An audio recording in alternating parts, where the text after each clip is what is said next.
Halo, perkenalkan nama saya Mauricio Loren Tamrin. Di sini saya merupakan lulusan Desain Komunikasi Visual dari Universitas Multimedia Nusantara. Di sini saya adalah seorang yang memiliki minat besar pada bidang desain grafis, terutama dalam visual brand design. Karena saya senang menuangkan ide menjadi suatu visual yang komunikatif dan menarik untuk suatu industri bisnis. Saya suka mencoba hal-hal baru sehingga saya terbiasa untuk terus belajar dan beradaptasi dengan perkembangan tren maupun kebutuhan-kebutuhan desain lainnya. Selain itu, saya juga dapat bersosialisasi dengan baik dengan orang baru, sehingga saya nyaman bekerja sama dalam suatu tim maupun berkomunikasi dengan klien. Saya melihat diri saya sendiri sebagai pribadi yang kreatif, terbuka terhadap masukan, dan memiliki semangat untuk terus berkembang dalam suatu bidang desain. Lanjut ke pertanyaan kedua, yaitu apa yang melatar belakangi ketertarikan Anda pada suatu bidang desain grafis? Oke, ketertarikan saya dalam bidang desain grafis berawal dari saya yang dulu suka sekali scrolling aplikasi Pinterest dan muncullah beberapa karya desain grafis yang menurut saya itu eye-catching dan membuat saya tuh ingin mencari tahu tuh apa tuh desain grafis. Nah, disitulah saya mulai mencari tahu tentang visual, warna, tipografi, dan bagaimana sebuah desain dapat menyampaikan suatu pesan dengan cara lebih efektif.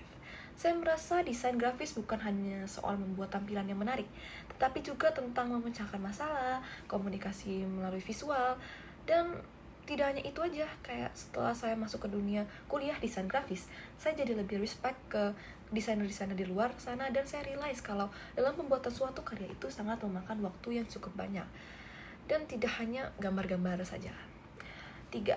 Apa kelebihan utama yang Anda miliki yang relevan dengan posisi desain grafis ini?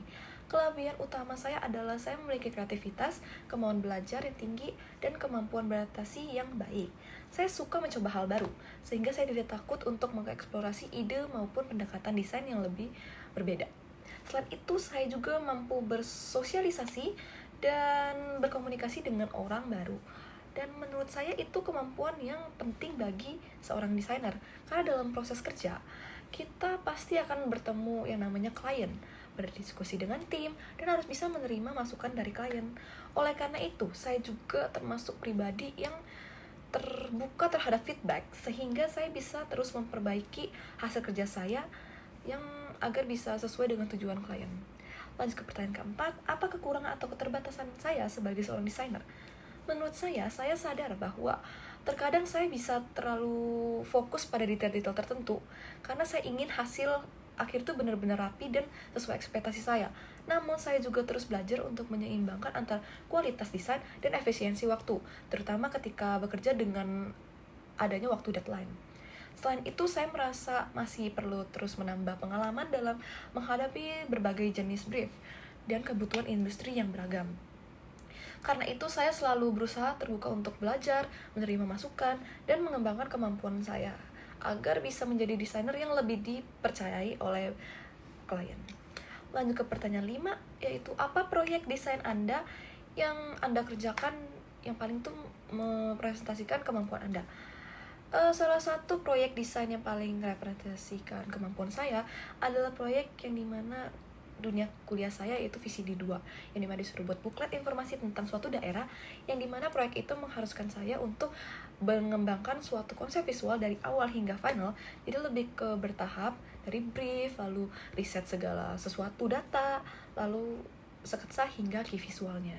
Dalam proyek tersebut saya tidak hanya membuat desain yang menarik secara visual, tetapi juga memastikan bahwa desain tersebut sesuai dengan tujuan komunikasi dan target audiens. Lanjut ke pertanyaan ke-6, bagaimana proses kerja Anda mulai dari menerima brief hingga menghasilkan desain final? Biasanya saya menerima brief dengan langkah pertama, yaitu memahami tujuan desain, target audiensnya, pesan utama yang ingin disampaikan, serta kebutuhan teknis yang diminta. Jika ada bagian brief yang belum jelas, saya akan bertanya terlebih dahulu agar tidak ada terjadinya miscommunication. Lalu setelah itu saya melakukan riset dan mencari referensi visual yang relevan. Lalu saya mulai mengembangkan beberapa ide atau konsep awal. Dari konsep tersebutlah saya memiliki arah desain yang paling sesuai untuk dikembangkan menjadi draft. Setelah draft dibuat, saya akan melakukan evaluasi dan penyesuaian berdasarkan feedback yang diberikan oleh klien. Terakhir, saya menyempurnakan desain itu hingga siap untuk dijadikan final yang sesuai dengan kebutuhan klien. Lanjut plan 7, bagaimana sih saya menggunakan AI dalam proses kerja sebagai seorang desainer? Saya melihat AI sebagai tools pendukung atau pembantu yang bisa membantu proses kerja menjadi lebih baik dan efisien, bukan sebagai pengganti kreativitas saya sebagai seorang desainer. Jadi AI dalam hidup saya itu seperti contoh, misal ada sebuah brand yang ingin membuat logo di saya.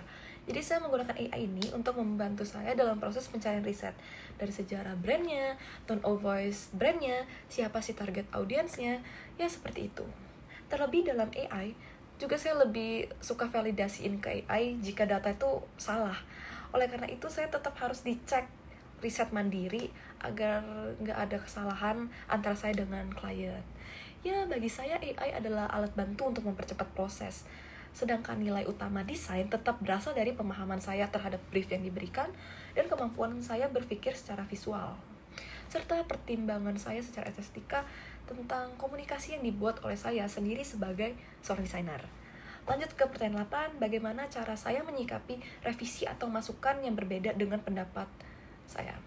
Saya menyikapi revisi dan masukan sebagai bagian penting dari proses kerja desain. Bagi saya, feedback bukan sesuatu yang harus ditolak, tetapi justru menjadi kesempatan saya untuk memperbaiki menjadi lebih baik lagi, seperti mendapatkan masukan yang baik, membuat saya lebih banyak explore.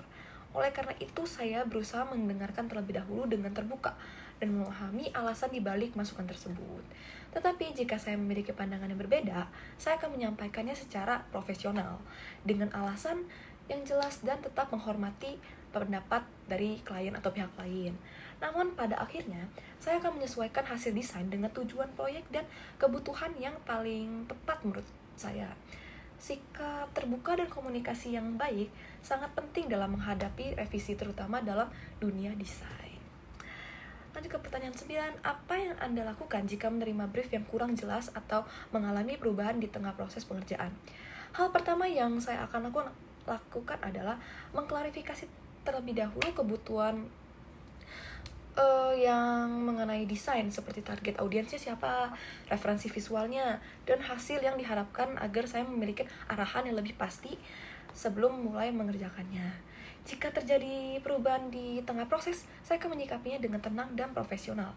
Saya akan memahami perubahan tersebut, seperti menyesuaikan prioritas kerja dan mengkomunikasikan dampak atau konsekuensi, ya.